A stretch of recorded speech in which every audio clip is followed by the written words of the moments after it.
Hello বন্ধুরা, আসসালামু আলাইকুম রহমতুল্লাহ বরকাতুহু। বন্ধুরা, আশা করছি সবাই অনেক অনেক ভালো আছেন। বন্ধুরা, বেশ কিছুদিন আগে অফলাইন চ্যাট নিয়ে আমরা একটি ভিডিও বানিয়েছিলাম, যে ভিডিওটা আপনারা ইতিমধ্যে স্ক্রিনে দেখতে পাচ্ছেন। তো এই ভিডিওটার মাধ্যমে অনেকে আসলে কিন্তু অফলাইনে চ্যাটের অপশনটা পেয়েছেন, অথবা অনেকে আসলে ইনেবল করতে পারেনি। তো যারা আসলে ইনেবল না করতে পেরেছে তাদের জন্য আসলে আমাদের আজকে এই ভিডিওর মাধ্যমে আপনাদেরকে দেখাবো সম্পূর্ণভাবে আসলে আপনারা কাজটি করে নিতে পারবেন যেভাবে। তো এর জন্য আমাকে বেশ কয়েকজন কমেন্ট করে জানিয়েছে, তার জন্য আমরা সম্পূর্ণভাবে আসলে এই ভিডিওটা তৈরি করছি। তো আপনাদের যারা আসলে আমাদের এই ভিডিওটার মাধ্যমে দেখেও কাজটি করতে পারেনি, তো তারা আজকে এই ভিডিওর মাধ্যমে শিখে নেবেন। তো এর জন্য আমরা সরাসরি স্ক্রিনে চলে যাচ্ছি। তো স্ক্রিনে গিয়ে আপনারা এখানে দেখতে পাচ্ছেন যে আমরা এখান থেকে একটি ইমো অ্যাপ্লিকেশন ওপেন করে রেখেছি।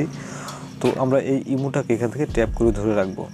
অবশ্যই মাথায় রাখবেন, এখান থেকে ইমোটাকে ট্যাপ করে চেপে ধরে রাখবেন, তারপর এখান থেকে ওপেন হবে অ্যাপ ইনফো। তো চাইলে আমরা এখান থেকে কাজটি করে নিতে পারবো। তো এখান থেকে ইমোর আসলে সেটিংস ওপেন হবে, মানে ইনফরমেশনগুলো এখান থেকে আমরা দেখতে পারবো। তারপর এখান থেকে যদি আপনারা না চান আর এভাবে করে যদি আপনারা না পারেন, তাহলে সরাসরি আপনারা সেটিংসে চলে যাবেন। মোবাইলের সেটিংসে আসার পর এখান থেকে আমাদের খুঁজে নিতে হবে অ্যাপস অ্যান্ড নোটিফিকেশনস। তো আমাদের অনেকের ফোনে এভাবে অ্যাপস অ্যান্ড নোটিফিকেশন থাকবে, ঠিক আমাদের এই ফোনটার মতো। আবার অনেকের আসলে থাকবে অ্যাপস সেটিংস।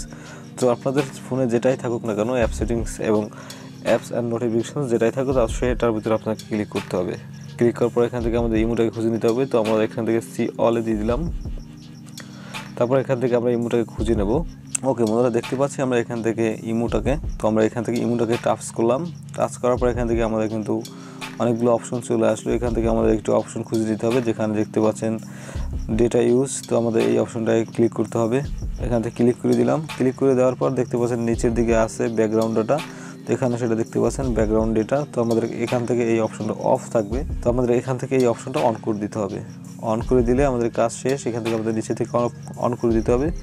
এখান থেকে এটুকুই আমাদের কাজ। দেখি এটুকু অন করে দিলে আপনি যখন ফোনে ডাটাকে আসলে অন রাখবেন, এবং যখন পর্যন্ত আপনি ইমোতে না যাবেন ততক্ষণ পর্যন্ত আপনাকে ইমোতে কেউ দেখতে পারবেন, এবং যতগুলো SMS বা আসবে বা যাই হোক না কেন আপনার ফোন আসবে, সেটা সরাসরি আপনাদের ফোনে আসলে আসবে না। যখন আপনি ইমোতে প্রবেশ করবেন তখন থেকে আপনার ফোন থেকে আসবে। তো আগের যে অপশনগুলো সেমভাবে আমি দেখিয়েছি, তো সেই অপশনগুলো ইমোর আপনার সেই সেটিংসগুলো এভাবেই রাখবেন, কিন্তু এক্সট্রাভাবে এটুকু করে নেবেন, তাহলে আপনাদের কাজটুকু কমপ্লিটভাবে হয়ে যাবে। তো বন্ধুরা, অনেকেই আমাকে কমেন্ট করে জানিয়েছিলেন যে ইমো থেকে অফলাইন চ্যাট অপশনটি আসলে আপনারা অন করতে পারেননি। তার জন্য আমাদের আজকে ছোট্ট ভিডিওর মাধ্যমে দেখিয়ে দিলাম যে আসলে সম্পূর্ণভাবে আপনারা যাতে কাজটি করে নিতে পারেন। তো একেবারে আমরা শেষের পর্যায়ে চলে এসেছি ভিডিওর। তো যদি ভিডিও ভালো লাগে অবশ্যই ভিডিওতে একটি লাইক দিবেন, এবং কমেন্ট করে আপনাদের মতামত থাকলে সেটা আপনারা জানিয়ে দিতে পারেন। আর অবশ্যই বলতে হচ্ছে, আমাদের ছোট্ট চ্যানেলটিকে একটু কষ্ট করে আপনারা সাবস্ক্রাইব করে পাশে ঘন্টা বাটনটি চেপে দেবেন, তাহলে আমাদের পরবর্তী কোনো ভিডিওর নোটিফিকেশন আপনারা খুব সহজে পেয়ে যাবেন। তো আজকের মতো এখানেই বিদায় নিচ্ছি। সবাই ভালো থাকবেন, সুস্থ থাকবেন। আল্লাহ হাফেজ।